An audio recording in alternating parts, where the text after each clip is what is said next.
And we are live. And good morning, good morning, good morning. Good morning to Hello, you, good Vernon, morning. and a happy morning, happy Monday to you, my brother. Or the post.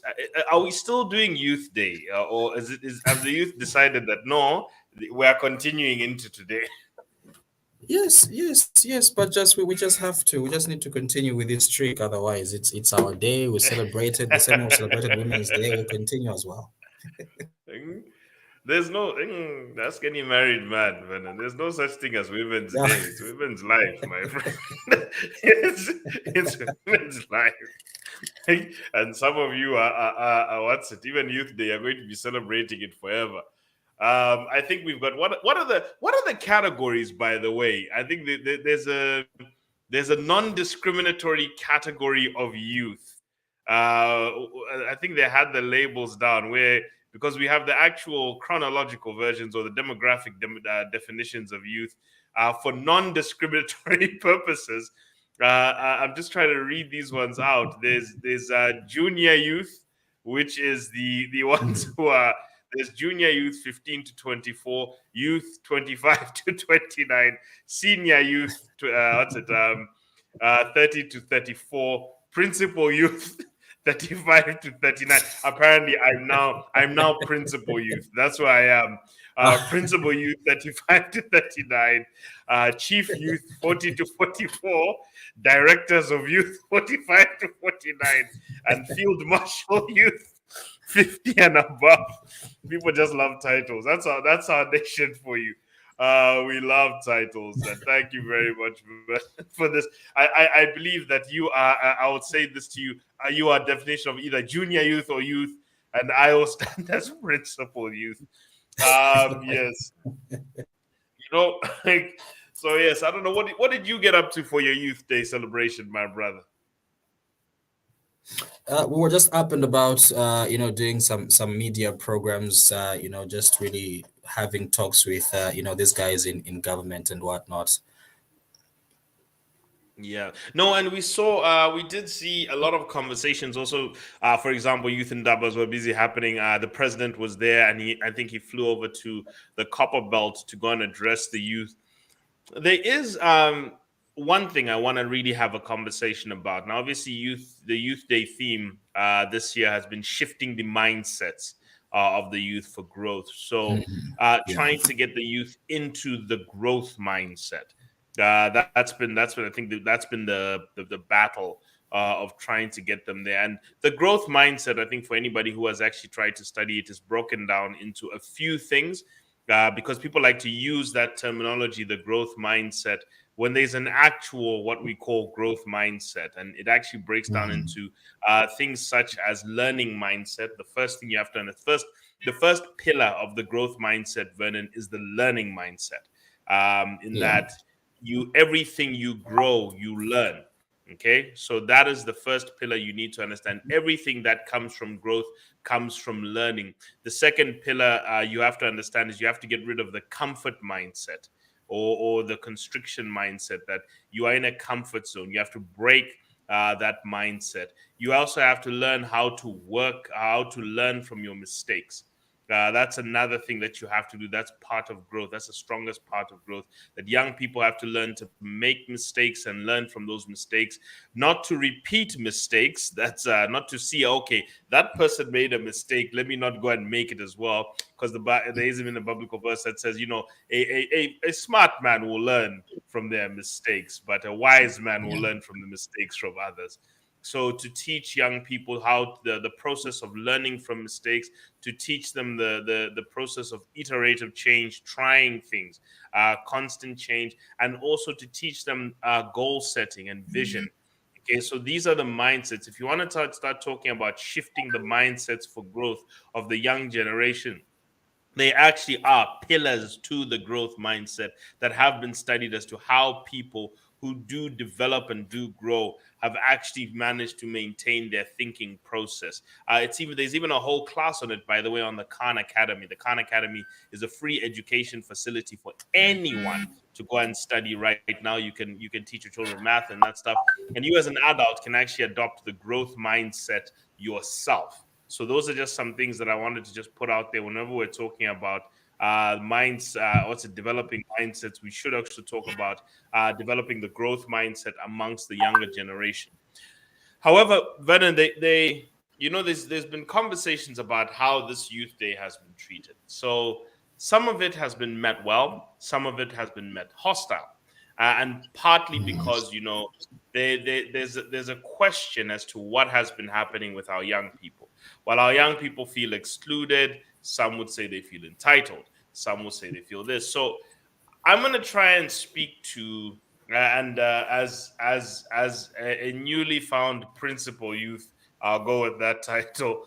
I'm going to try and deal with this issue as to where it's coming from a business, finance, and family perspective. And today, Vernon, I really want to talk about the issues of succession. Okay, and I've been talking about inheritance and succession. We talked about it on Saturday. I talked about it yesterday on God's Economy, and I'm going to drum it home now because I really want people to really think about this. And over the next week, I'm going to be talking about succession, a succession mindset or succession system.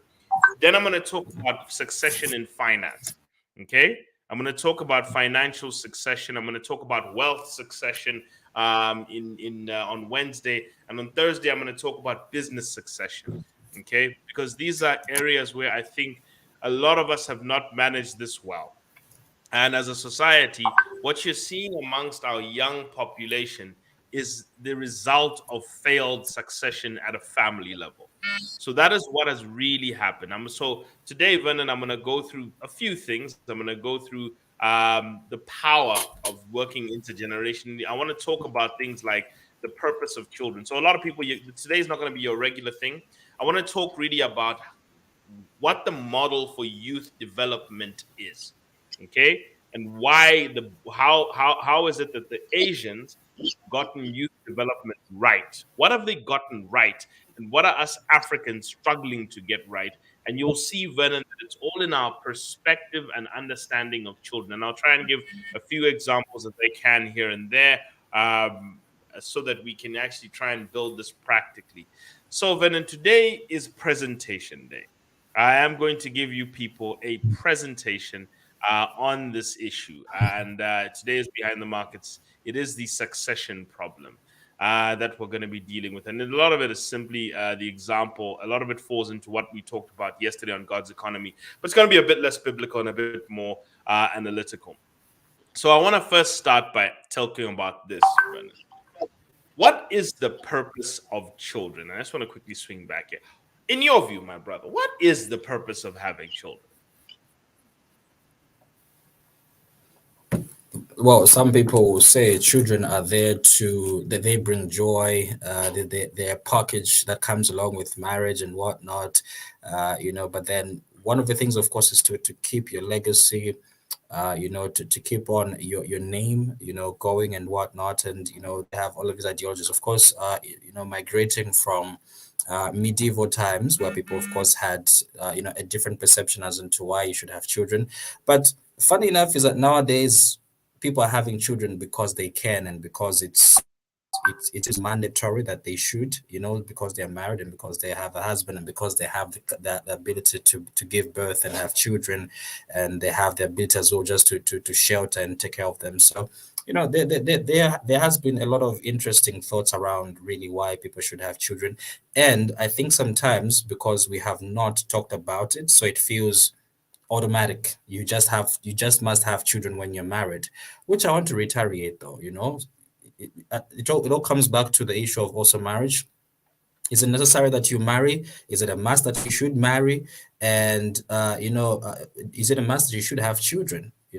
I think we haven't tabled all of this together to understand why and where we're coming from, and then I think we'll be in a better position to understand why some people are getting married and why, we should nurture the whole aspect of marriage. Because today, if you look at the issue of divorce cases, and if we are able to synchronize the essence of marriage, I think we would have a clear perspective as into why it is expected of us to be married and why are we why are we coming from a society which actually advises us that we should get married at a particular age and automatically expect us also to have children, as our grandmothers and basically older folks expecting us to have children. It's to even start pressuring you, saying, well, you've been married at least for a year plus now, are we bearing any fruits, and things of that nature. So I feel really to table such kind of topics will actually help us understand, as much as we know it's been happening for the longest time possible. So, and I get it, as in we've all kind of just invented our own reason. And yes, I'm not going to stand here being the authority, but I am going to have to speak about it from, especially from a finance perspective. What is the purpose of children? The purpose of children, Vernon, is for continuity. Okay, that is the core function of having a child. The core function of having a child is to continue your legacy, to continue your legend, and it's done through your lineage. It is to make sure that everything you worked for in life did not just get absorbed by the state and by nature, did not just vanish as if your existence. Children perpetuate your existence. Your very existence, Vernon, is also perpetuates the existence of your grandfather, your great-grandfather, your ancestors. You are the current evidence of their existence. Okay, the fact that you lead back to them is actually the current evidence. So I know people like to say children are the source of happiness, everything wonderful for them. That's just a bonus. The core purpose of children is for continuity. Everything else is just a bonus factor. And I think the focus is that always remember that your children are going to be the continuity of your purpose, your mission, your creations, your buildings, your everything. They are the source of continuity. And continuity, Vernon, helps us die peacefully. Okay, it helps us, and it helps us live in peace, knowing that everything we worked for and did, everything we believed in, will not die with us, because that actually causes people anxiety, by the way. The fear that everything they did will die with them and they will be forgotten. There'll be a memory which will soon be forgotten. So your continuity really affects you. I had a friend I was talking to, and I know she may react to this, but we were talking about business, and then we're just talking about how when you assume the reins of it, all of a sudden, automatically, the thoughts of who's going to continue this business starts running into your head. And then you start thinking, do I have kids? That mind, that thought pops into your mind. Like whenever you actually have something running.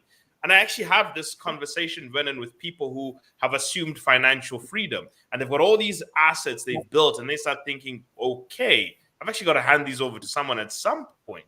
Then they start worrying because they spent their lives working hard, building things.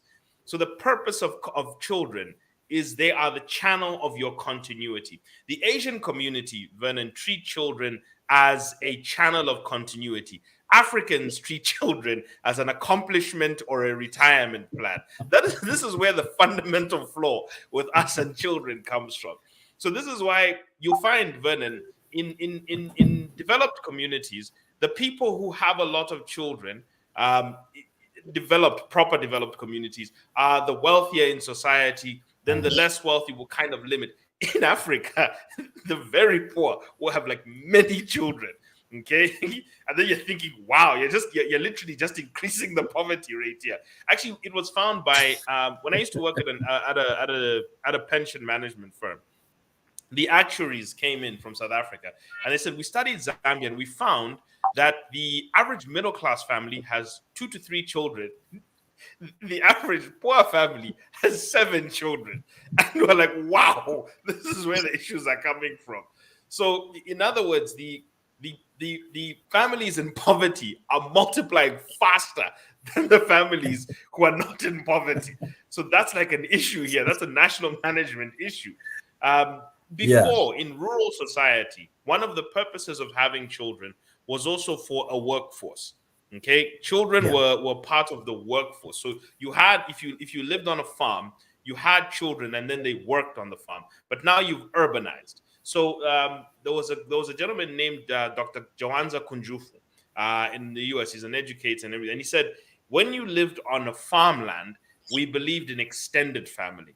When we worked in factories, we believed in nuclear families. And he says, now that we're working in knowledge and technology, we believe now in single parent families. So it's kind of transitioning along with the economic needs of society. So there are two governing factors that drive child rearing. One is, and you'll notice that the more urban and the less family centric people get, the smaller the children start, the smaller the number of children starts to get. Okay, so if you're in the knowledge economy and you're a single parent, you start to have less and less children. That starts to be what happens now. So people would have big families if you're agrarian. As a friend of mine, when I was in high school, they were part of the, and I'll say this because it's part of the story. The whites. And what I laughed at was the differences between them. She was Scottish white. Her fiance was Afrikaans, South African, Boer farmer white. So when they were having their wedding, she had like 20 people on her side of the family. That was like her whole family. This dude came with like 100 people because his family were farmers. Because people just think big families are black thing, but even amongst white society, the urbanized ones are the ones who would have who would have smaller families. The agricultural ones are the ones who have bigger families. Okay, so you can see that the necessity comes from either the economic environment or the trajectory of the vision. So that is the purpose of having children. Okay, so the reason why the Asian community develops very well is because they look at children for continuity purposes. In fact, in previous Zambian culture, you could not inherit your land as a grandfather if your children did not have grandchildren. The chief would take that land back.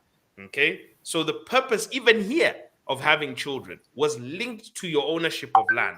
Land could then continue passing through your family if children were had. Okay, but in the absence of children, your land was revoked. So your land rights were also often tied to your having of children. So it was the ability to pass assets down and to continue ownership of assets down. So this is just some background into what the purpose of having children is. Even biblically, Abraham goes to God and says, "How if I don't have a son, my servant from Damascus will inherit my property." Okay, and therefore it will just be dismantled. So I need a child so that this stuff can continue to be held in the next generations. So that's a very important conversation that's a very important mindset. And I say this again, yes, you can have, people can pressure you, all sorts of things. But if you must understand, if I'm having children, the question must be, Vernon, what are they continuing? What is the purpose? Am I bringing people, because you're bringing an asset into this world, if they have something to continue. You are bringing a liability into this world if you give them nothing to continue. And they have to fend for themselves and figure out how to become an asset to society. Because they then have to now figure out their own vision in life. They have to figure out their own mission in life. They go wandering, they get lost, they may get into drugs, they get all sorts of things because they don't have a guiding vision that actually takes them, because you never had anything for them to continue. So the first thing I think you need to establish before, and I'm telling you, it's very natural for, especially I've seen it with entrepreneurial men who have built something.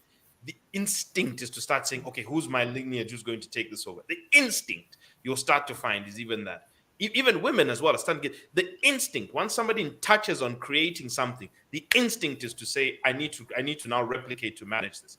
Even Miles Monroe said it. Look, God created man because the wonder of his creation, he needed a manager. He needed somebody to continue it, okay? Because that was Adam's job, to continue the creation. So that is what is in you, the continuity question. And this is why I keep saying, Vernon, one of the biggest problems we've had as a country is succession. Succession from family all the way to national leadership is a failed system, okay? Africans, especially the indigenous Zambians, we have failed at succession. Absolutely abysmally failed. Do you know that since the beginning of this country, Vernon, not a single president has successfully picked a successor? You know that? All of them have bungled. And I think maybe you can say President Chiluba, but that was by mistake. And we all know that, because that same successor went and prosecuted him. because that wasn't even like a proper continuity. In fact, President Manawasa veered away from President Chiluba's ideology of running the country. He did do free market and liberalization, but the method, the professionalism versus populism, President Chiluba was a populist, President Manawasa was a professional. They had different ideologies of running the country. So the point I'm trying to drive at here is that if you look back at even the leadership of this country, we have never, up to now, seen somebody actually go through succession properly. The way you see it in Botswana, where the vice presidents are groomed to become president, they've got an automatic succession system, and you can see consistent development has been happening in Botswana. China has had an automatic succession system, and you can see consistent development has been happening in China. So what I'm trying to tell you is that succession has become is a very important role in a nation's development and the continuous intergenerational development of that nation. So that's the first point I think we need to have. So even at family level, when we are looking at the question of having children, okay, because people will say people are pressuring me. Shush, those people are not going to be there when when you have to feed your children. The questions you have to ask are, what are you continuing?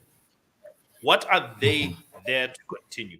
Because they have to inherit something from you instead of just inheriting problems. Like, what are they going to continue? That's the biggest question we must have. And this is where you get proper youth development. So the point I'm trying to drive at here is good youth development is actually hinged upon succession and grow and continuity. Okay, so I'm just going to put that out here for people to remember. Youth development, the sustainability of a purpose is driven by the next generation. Your successor will determine your lifelong success. And those who carry intergenerational visions tend to, Vernon, invest in the youth more rigorously. So that is what most people need to understand. It's people who have got an intergenerational vision of a nation, a family, a community. They have a tendency.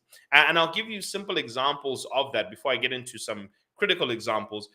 If you look at some of the top companies, the people who've gotten successes right, for example, on Wall Street or listed companies in the USA, you'll find that it's because they've built something and they've gotten it right. Either Steve Jobs got a very good succession plan with what's his name? Got a very good succession plan with Tim Cook. You'll find the same thing in terms of Microsoft and Satya Nadella. Recently, Jeff Bezos has been struggling with the succession thing, and he got his name Andrew Jassy to take over Amazon. So there's always this work on who will succeed you, especially if you're running an enterprise. I don't know if we have a caller. All of a sudden, yes. But there's always the question of who will who will succeed you, especially if you've built something of significance.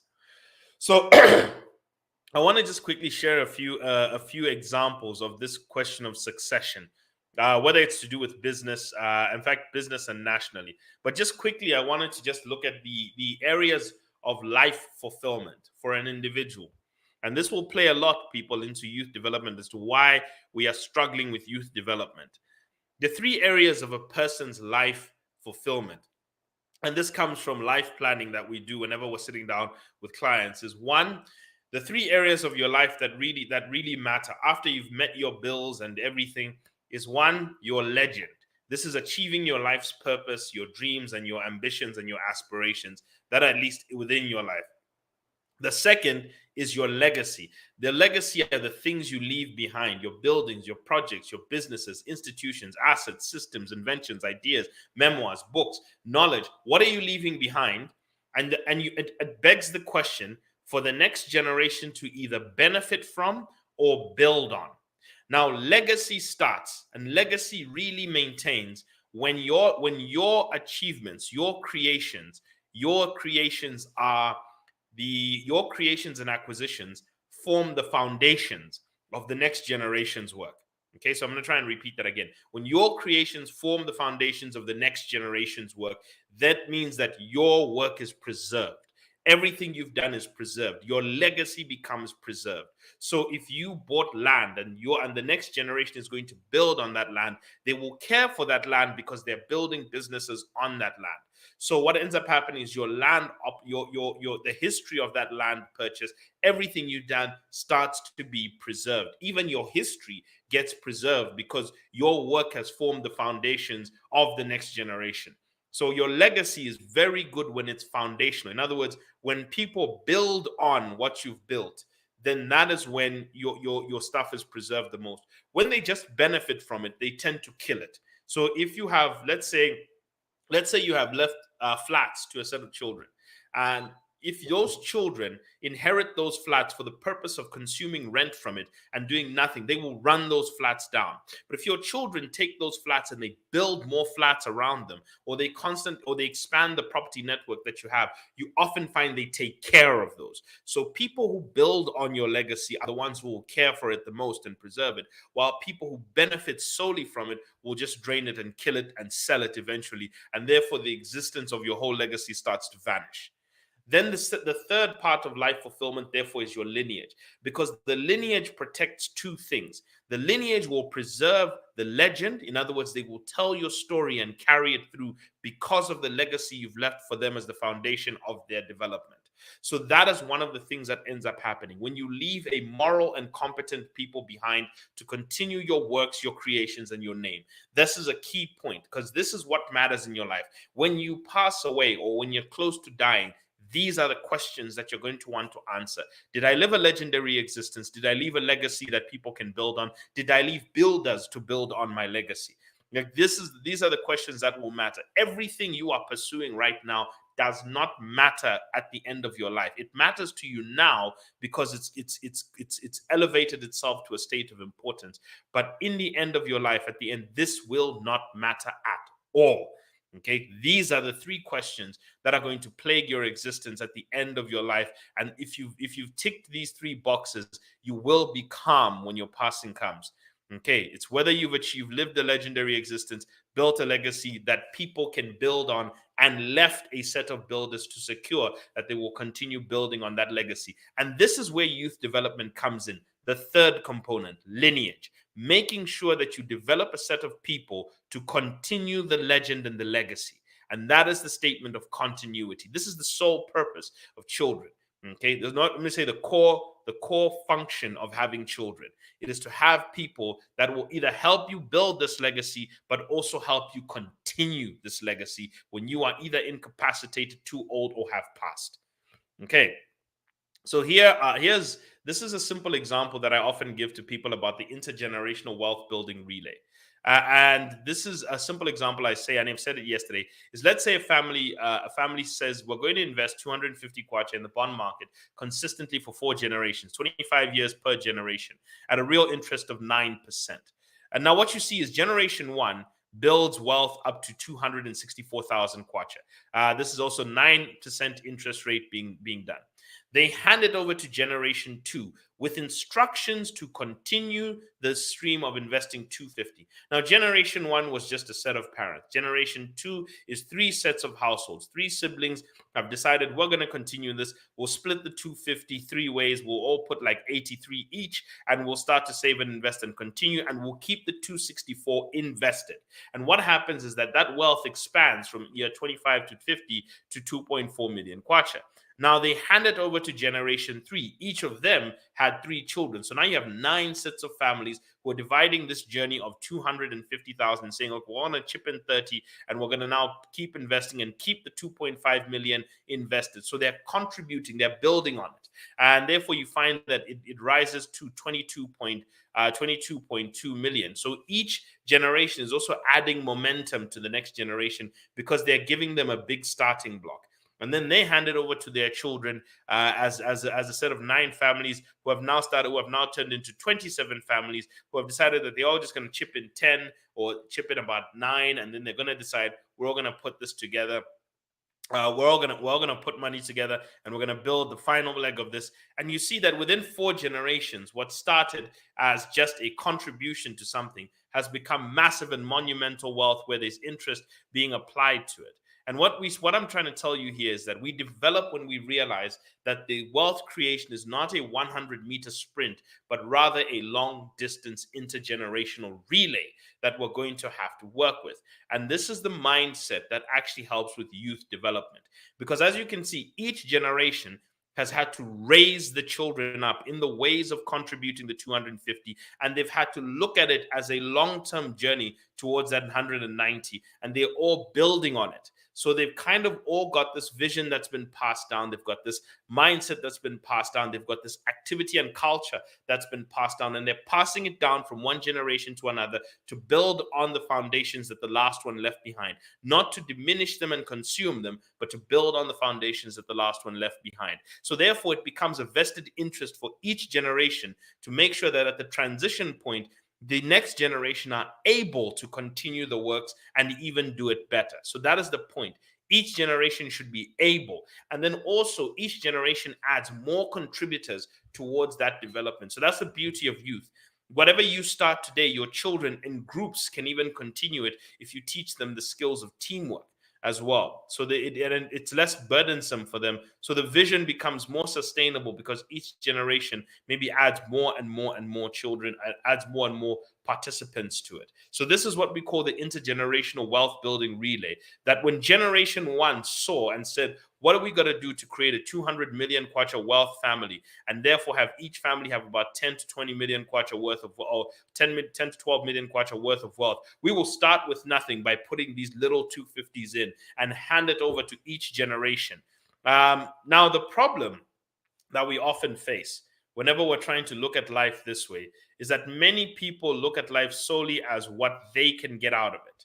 They don't look at life as what they can leave behind. Because what's more important than what you can get out of life is what you can leave behind, what you've built. I was at Jane Mazimba's book launch recently, and there was a gentleman who was preaching at the beginning. His name was Pastor Sean King, and he said something that was very important, and I shared it. And he said the building mindset is more important than the becoming mindset, because he said what you become dies with you. What you build, okay, is what stays. What matters the most is what you build. And what stays behind is really the most important thing that matters, because that carries your name even beyond the diminishing of your body. And that is what actually leads to a lot less anxiety, especially at that passing point. It leads to a lot less anxiety and a lot more fruitfulness in your life. So I want to give a few examples. Now, if we're looking at national development here, let's take a look at the Chinese. Okay, the Chinese here are a perfect example of a national development model, especially if you look whether this is their GDP growth in yuan, but even if you look at it in dollars, it's also the same. It's a straight line upwards. And what is it? Each generation of Chinese leadership has not started a new direction, though Deng Xiaoping did change from communism to capitalism. But since Deng Xiaoping, at least, and there was some foundations that he got from Mao Zedong, but since Deng Xiaoping, there has been a consistent development process. Mao Zedong and his leadership put a 100-year vision of trying to be the number one economy in the world back in 1941. And each of these Chinese leaders is building on it. From Deng Xiaoping, from Jiao Zemin, from Hu Jintao to Xi Jinping, they are all working towards one common purpose. And that is what has allowed the Chinese government over the last 74 years to build a substantial wealth and take a country from 99% poverty down to 22% poverty and still relentlessly pursue number one, because there has been the submission of an intergenerational vision that each have been building on. And as you can see, it's very similar to this simple graph I showed you here. That is similar to what you're seeing, and that is what each Chinese leadership has done. They have consistently kept the economy growing at 8%. They've consistently stepped with the policies of building businesses, especially since Deng Xiaoping has started that. And they've consistently made sure that trade has been the forefront of their growth. And they have kept this going, okay? So if you want to look at the growth of any society, and now what this has also done is Xi Jinping, who was actually one of who was a child back then, and his father was a youth leader back in the time of Mao Zedong, you start to see that each generation, Mao Zedong poured into these youth that continued his legacy, and they poured into Xi Jinping, who was their legacy. So what you start to see is national development becomes very consistent when there is a singular intergenerational vision, not a 5-year political promise, not a 10-year political promise, but a 50-year vision. But when Zambia starts saying, let's look at Zambia 2064, or maybe Zambia 2100, what are we looking at there?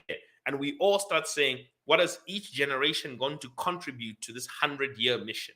Because 100-year missions literally change and transform nations. But unfortunately, Africans are stuck in cycles of 5-year missions where we dance and we confuse each other and all sorts of things.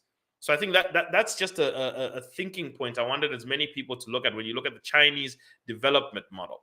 Now, I also wanted to give you a problem that I've seen even in the USA, because people are trying to ask the question, what is happening across the ocean to China's number one competitor? Herein actually lies one of the biggest problems America is facing, and it was cited by a guy named Jeremy Boring, who's a director, screenwriter, and producer from the Daily Wire, and he said, it is a dangerous sign of imminent collapse of any society when the nation is failing to hand over intergenerational power. Take a look at the last 4 presidents, the last 5 presidents of the United States of America. What are you seeing? The birthdays. Look at what years these people were born in. Clinton, who was president in 1992, born in 1946. Bush, born in 1946. Obama is the only outlier, and that's because Obama disrupted Hillary Clinton from becoming president, because Hillary Clinton was supposed to be the one running for president. She was born in 1947, and she was going to run against John McCain, who was also born in the 40s. Okay, so already you can see that there was going to be consistently presidents who are from the age of 1940. And in fact, the oldest of them is the current president, that is Joe Biden. So you can see that America is struggling to hand over intergenerational power, and therefore you're starting to have intergenerational conflict.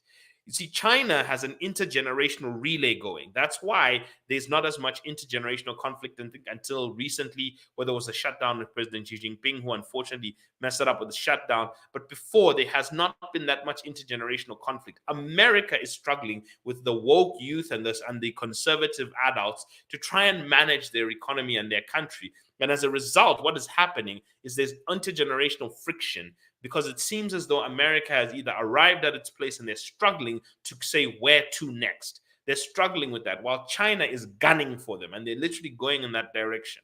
China wants the position of number one economy back, and therefore they're investing heavily and cooperating well with their youth, while America is trying to quell their youth and manage them because they're failing.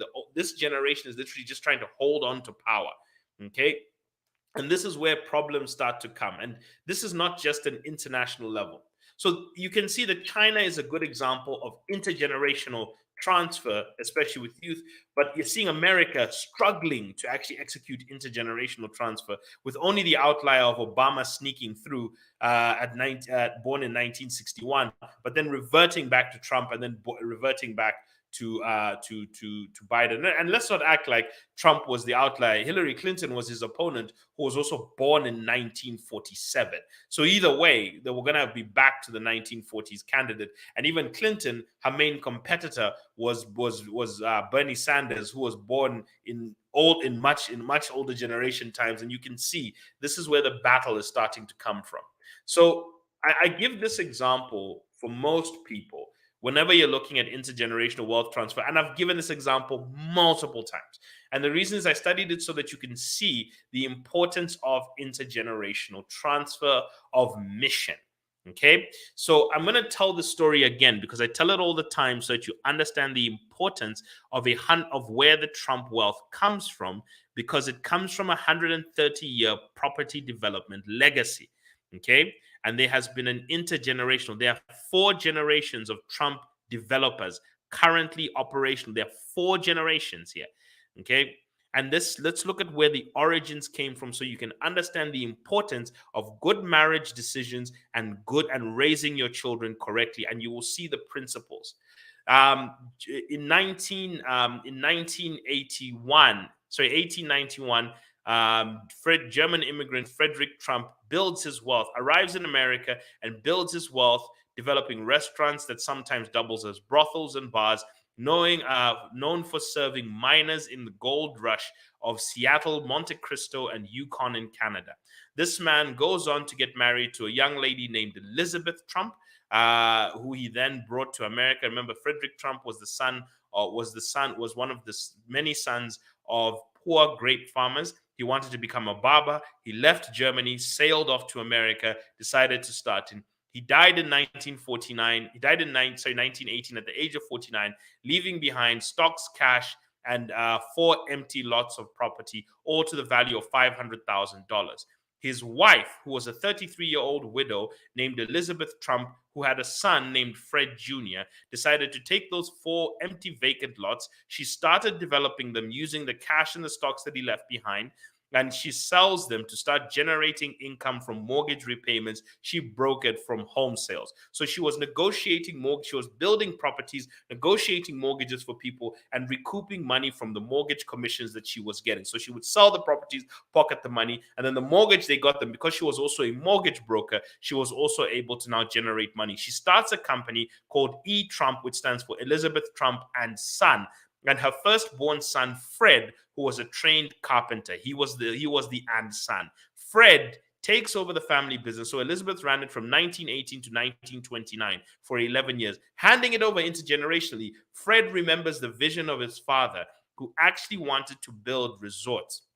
So he wanted to diversify the property. But due to the time he took it over, it was the Great Depression. He then opts to start buying defunct mortgage brokerage companies so that he could get titles of nearly foreclosed businesses for cheap and sell them for profit.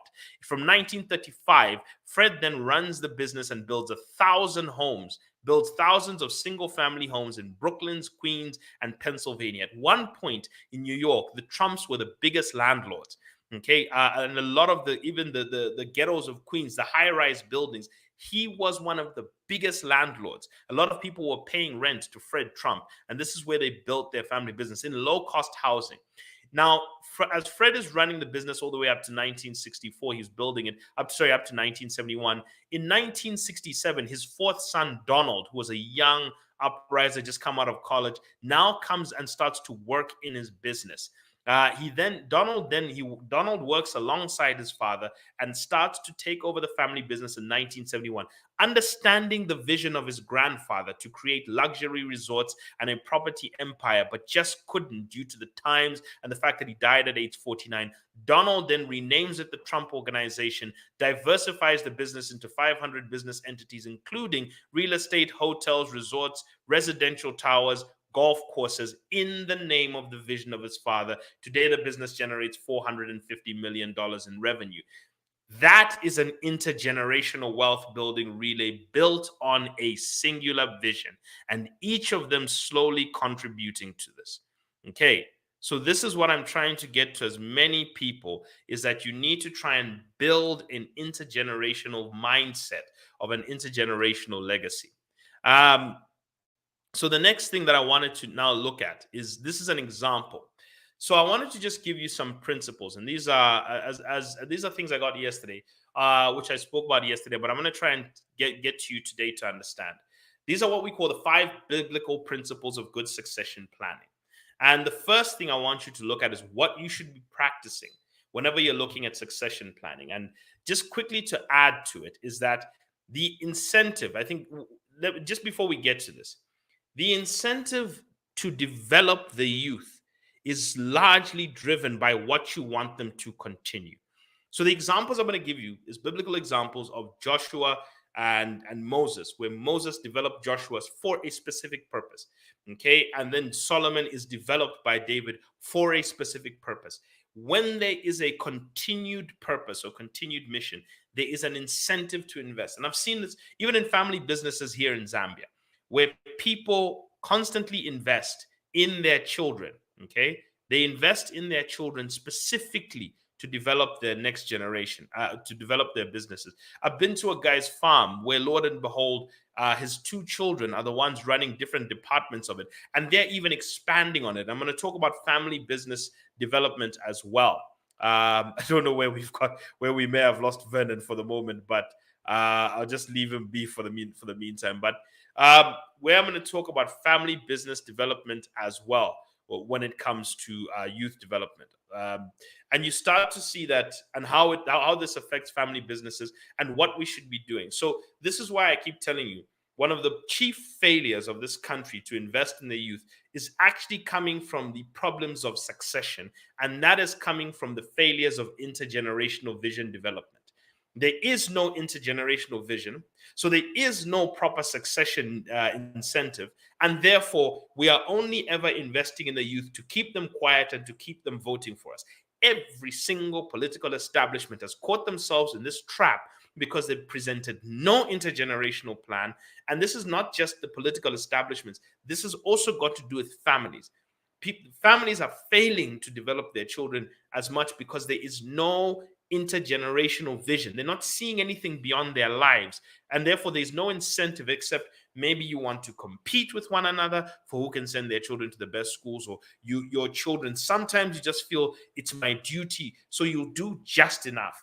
But in terms of the actual investment in the youth and trying to get them to be properly built, we're not going to get this going if people are not seeing beyond their lives, if they're not seeing something they want to see beyond their lives. So I'm going to give you 5 principles and also 5 components.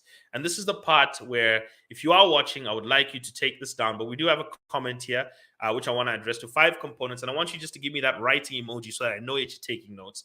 But please do at this point. We do have a question here, a statement from Lakeisha PVT School, who has said, "Good morning, Munyumba. I'm enjoying the topic. All you are presenting is very interesting, as mentioned in the book, Family Wealth, Keeping It in the Family. I'm reading this this week. Hit family wealth planning starts 20 years, 50 years, 100 years. Family wealth involves human capital, intellectual capital, financial capital. And if these steps are not followed, then wealth is destroyed. Keep it up, Munyumba." Kefas Stansless listening from Gwere. Thank you very much, Kefas, for that comment. And yes, please, people, also always make sure that you are always trying to engage yourself in what to do. So I'm going to give you 5 components. And I think this is why succession planning is a very important thing. And I'm going to give you 5 things that I've also seen with people here who we deal with as well, and things that we've seen struggling, especially from a localized context. Okay, so when it comes to succession, here are 5 principles of succession that you'll often find. The first one is, and I'm saying this because honestly, succession is a very difficult question to answer. And if you are spiritual, I will say your first principle is search for divine guidance. This is something that requires prayer, it requires meditation, it requires tapping into a spiritual source or something, seeking spiritual guidance or some sort of higher level guidance to select the right successor, because this is something that you will not be around for this. So in the Bible, it shows you that Moses sought God's help, asking for a successor, and David was told by God that Solomon will be his successor in building the temple. The second thing you need to do is search for talent and train them. So in other words, look for and nurture signs of potential. Joshua shows Moses his potential in the spy mission and the Amalekite battle. Therefore, he begins to groom him into leadership by also handing over some responsibilities to him. David recognizes his potential that was God-given into Solomon, and then make sure he grooms him as well. You start to see, and I've also given you the reference verses. Mentorship is also meant to start early. Mentorship is really important. A lot of families need to spot the potential in their children. Okay, whether it's family business or family wealth, you need to spot the potential and start to nurture it. So that comes through educating them. The mentorship is now about exposing them. So if you're building wealth, for example, if you're saving and investing, take your children to meeting your financial advisor if you have one. Take your children upon any workshops you may have. Take them. Let them see what you're doing. If you're making investment decisions, sit down. If you're filling out a bond form, let them sit down with you. So exposing them is what mentors them. It may not make sense to them, but trust me later on. So taking them with you in work, business, and life, giving them direct exposure and insights to your methods, beliefs, behaviors, and networks, something they can exemplify, because they need examples. So this gives them exposure and examples that they can work with. Moses took Joshua with him in his direct dealings with God. So sometimes you'd find when he goes up the mountain to get the 10 commandments, Joshua's going with him when he's meeting with God in the tent. You find that David was preparing Solomon, and so he could actually see in the preparatory works what his father working was like. He worked alongside him. He could see him at work. So there was a mentorship process that took place. Parents and leaders, are you mentoring the next generation? Steve Jobs mentored Tim Cook for a long period of time. Steve Ballmer mentored Satya Nadella, who Steve Ballmer worked with Bill Gates. So you can see that. So Bill Ballmer worked with Bill Gates. You can find that most of these people who have built good successions took their successors through periods of mentorship. About 9 years. Tim Cook was mentored for a decade before he took over from Steve Jobs. So you can see successfully, even the latest CEO of Zambi, Ms. Faith Mukutu, was going through that period where she was finance director for at least a few years, working underneath the CEO, who she would then take over from. So there is a period of mentorship that has to be. They selected her by noticing her talent when she was operating in Zambia Sugar and Zambia Breweries, especially in her talent in turnarounds and fast-moving consumer goods and food supply chains. Then they got that talent, nurtured it, and they worked with it, and they mentored her through that period of becoming the CEO of Zambi. So there's a period that you'll have to notice that most leaders have to go through in terms of mentorship. So if you're trying to mentor your children to take over from your financial portfolio or your business portfolio or your wealth or your estate or your causes, have you taken them through a period of mentorship? Okay. This is why you're getting these aggravated youth who are demanding handouts or things like that, because back at home, they're not experiencing mentorship. Anybody who's worked at Money FM, and I would have pointed this out, Vernon was here with me, would know that if you've been to any either Money FM training or anything, you'll notice that our founders, the Fumbeshis, you'll notice the involvement of even them bringing their children towards the workplace. It is not a spoiled thing. It is actually them making sure that the next generation sees what is happening. In fact, I've actually interacted with their children that they know their parents' businesses very well. They know how their parents' businesses operate, and that is a very good thing. Okay? Whether or not they're going to continue, it at least speaks to the fact that these children are being at least groomed in some way, shape, or form to be successors. So you see it here. And I've seen this very strongly even in the Indian community in Zambia, that they've built their businesses and their children are mentored by the parents. So even if the child becomes a CEO, the father who was recently CEO will now become the chairman of the board and still oversee and mentor this child until they can elevate. So every point of elevation has got a point of mentorship attached to it.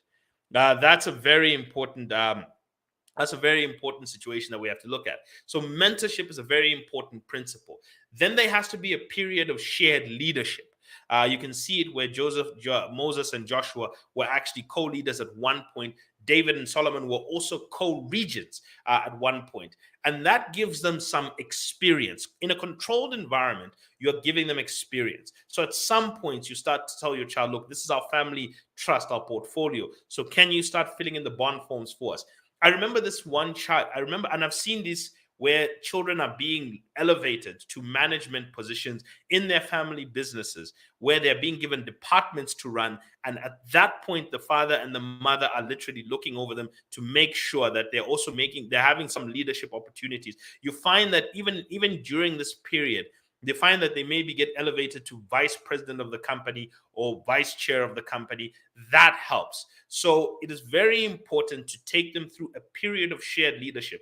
You first groom the talent, mentor them and expose them and give them an example, and then you start to take them through a period of shared leadership.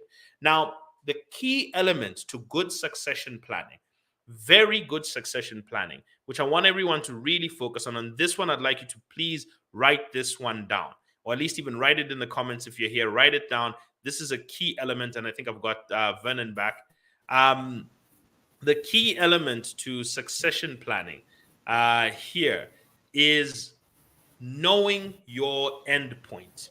And I know today Vernon, I'm basically gonna drive you up the wall here, because I'm gonna have to really hammer this point through.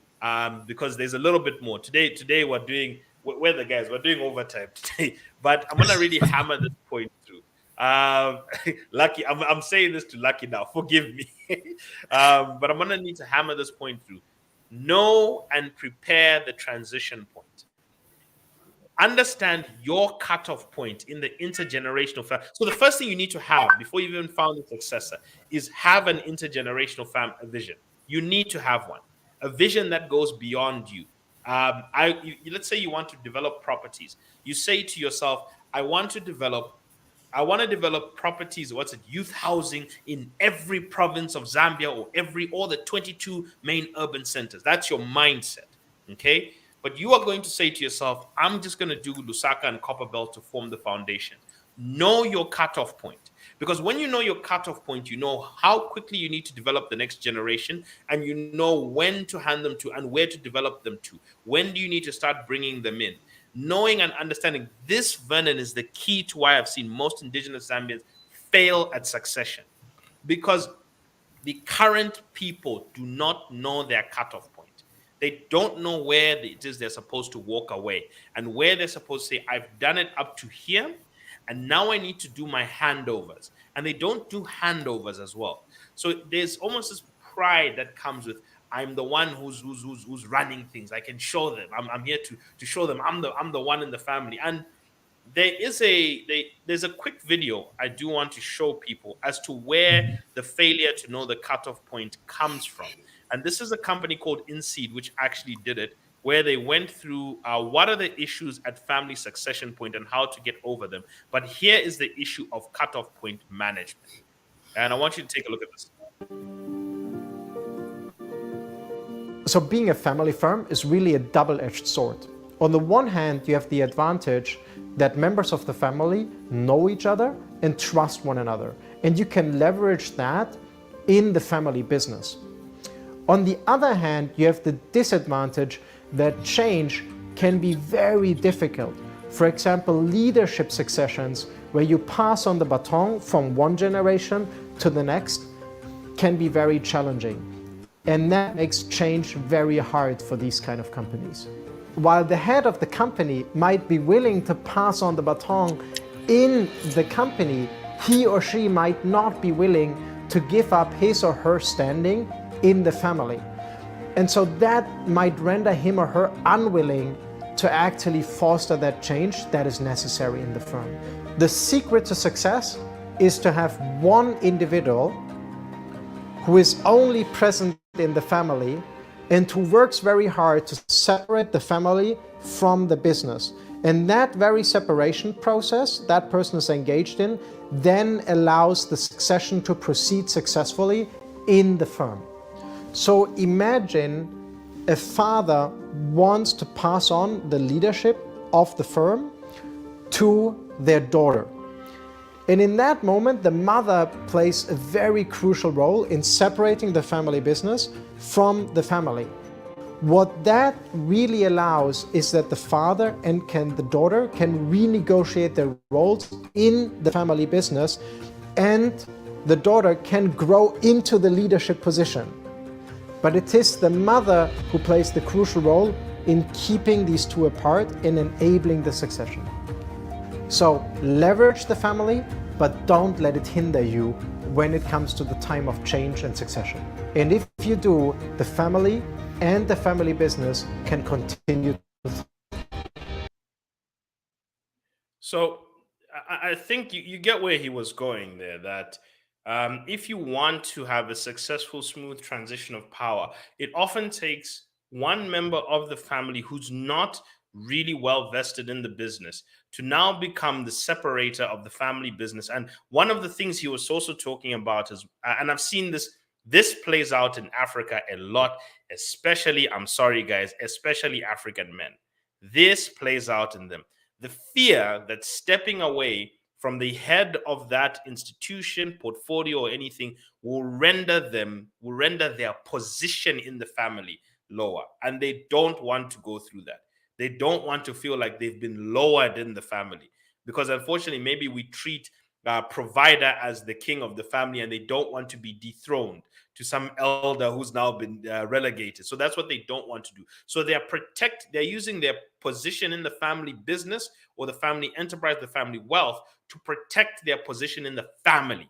And that may be what also creates a resistance point from the transition of power. And that's where maybe you see the importance of maybe the mother or the wife of the leader of the family to then step in and try and create that smooth transition. You see, people, being a wife is a very important thing. You've seen now, being a spouse, not even just a wife, being a spouse, a very important thing. You see now the importance of your marriage decisions.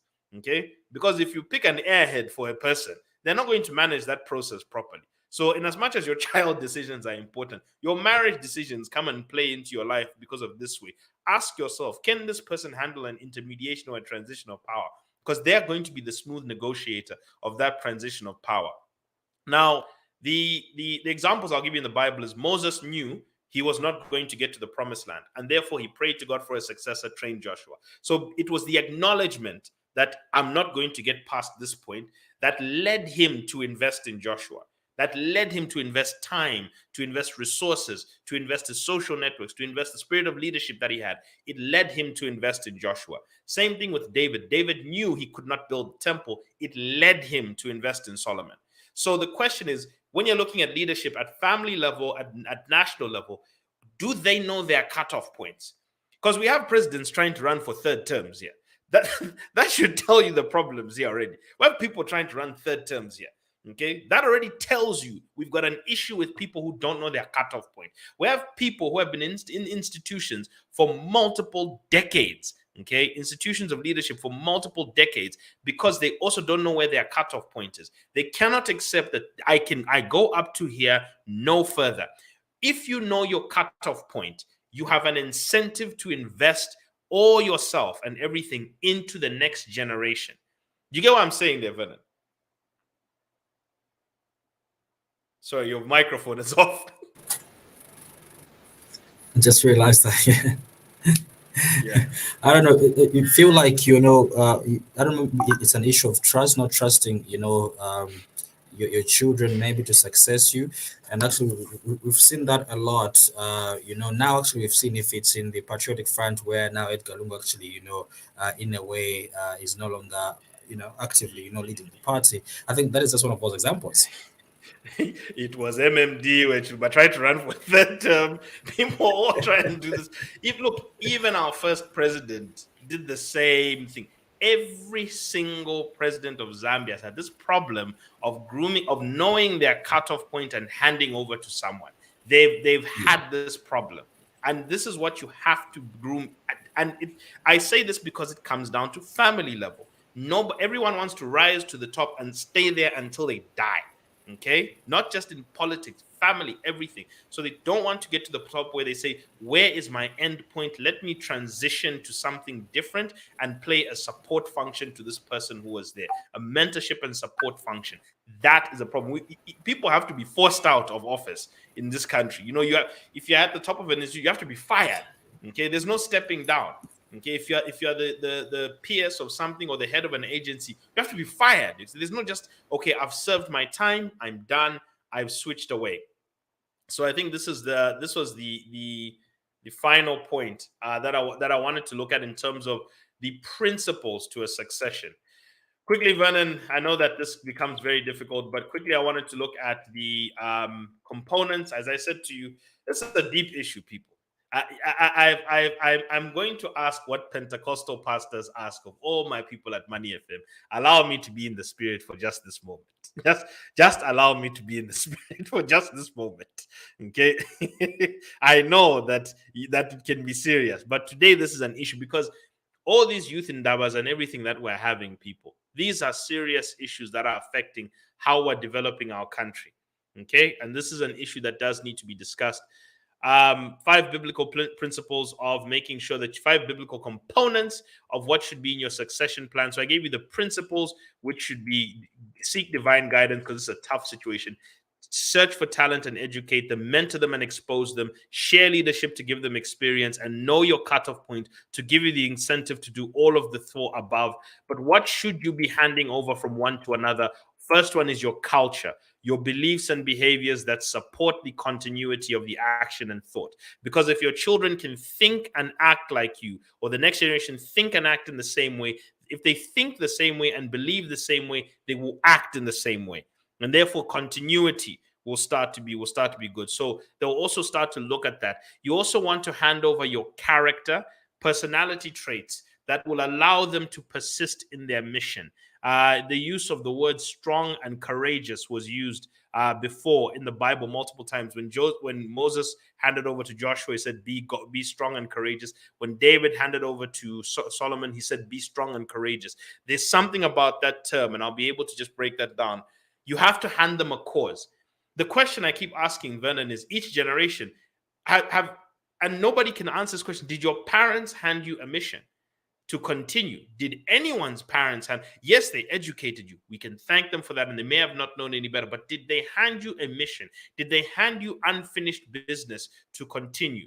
Because that process of continuing something gives you the ability to create something new. So you've got to take it to a next level. Did they give you something to take to the next level? That gives you a life purpose, as opposed to you being 20 to 30 years old looking for your life's purpose. And therefore you get lost. And this is what the Indian community in Zambia has done, handing their children unfinished business or something that needs to continue growing. The CEO of Trade Kings was quoted as saying, the pursuit of staying number one is not a destination, it's a journey. And therefore, they've handed that mindset over to each generation to talk about being journey mindset, that we have to keep elevating this institution. Then you hand them over resources. This, Vernon, is what prevents resources from being squandered.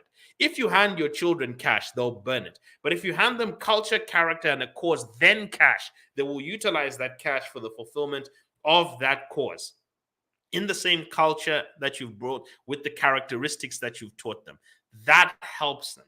Then the other resource that you had them is your connections, your systems, your affiliations, your social networks. This helps us get to that finish line. And I just wanted to get people to know that. The other things I can't really get into, but just a quick statistic, some statistics done by the Conway Institution about family businesses. This is US and global family businesses. The Conway Center studied this. Family businesses are driven by a sense of connection and identification of the owners and their family members feel with the business. Innovation culture in family businesses improves when younger members of the owning family are actively involved. So you start to see, Vernon, if you know this, with each generation that owns a family business, do you know that the family business goes into 5 new businesses and 2 new industries? So intergenerational building becomes the natural method of diversification. And I gave you the example of Trump's family. They actually were expanding with each generation. Family businesses are engines for intergenerational wealth and values transfer. Values such as charity, philanthropy, economic independence, and volunteering. 40% of US family businesses include members of the next generation on their boards and committees in order to nurture them and their management skills. And 20% of the 500 largest family-owned and controlled businesses have got young members who are below 40 years old on the board. So this already tells you, if we want to develop the youth, one, we need intergenerational visions, not just in business. I mean, not just in any, we need intergenerational visions for our names and our families and everything. And that intergenerational vision, also knowing my cutoff point. If you have an intergenerational vision, you know your cutoff point, you will then have an incentive to invest. So at national level, family level, all levels, if we can start becoming like the Asian communities who engage in this culturally, you will find less anxiety amongst the youth, and you will find a lot more intergenerational cooperation, as opposed to having to appease the kids by throwing them cheap loans, red meat, statements, everything, trying to get them to dance and rile up, and then they get frustrated and they keep lashing out at the ballot, or they keep lashing out here, or they keep getting aggravated. This is a family problem, where people are not creating succession plans and they're not executing succession systems that their children are contributing in. The president even said it, at family level, include your children, include them. Because once you include them, they've got something to live for. And they don't have to be at rallies. They don't have to become cadres. They don't have to become lost. They can become highly productive.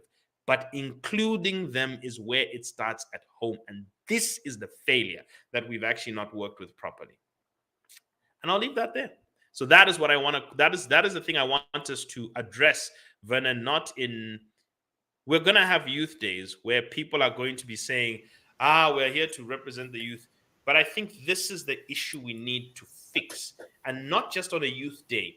this is a trajectory change we need to start having. And it takes individual families, Vernon, just like I gave the example of even the Fumbeshis, individual families to start doing that and to start being the symbol that then inspires other families to start doing it. And eventually we will see a full-fledged cultural change that will result in a national change. But there's no national family succession policy that's going to do this. It starts with individual decisions that inspire others to follow.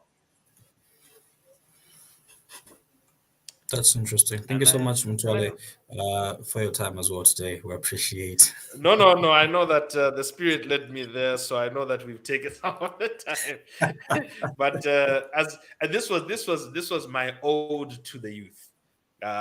If you, and just final statement, sorry, Vernon, is this: if you know that maybe the past generations did not do this for you, your job is to break the vicious cycle, break the cycle, and change. You have to start becoming intergenerational. If you know that maybe the past generations didn't do it because they didn't know any better and they weren't taught to think that way, then it's your job now to do that for the next generation. Well, thank you indeed for that thought, Mthwale. Thank you so much. We'll call it a day from here. Cheers, man.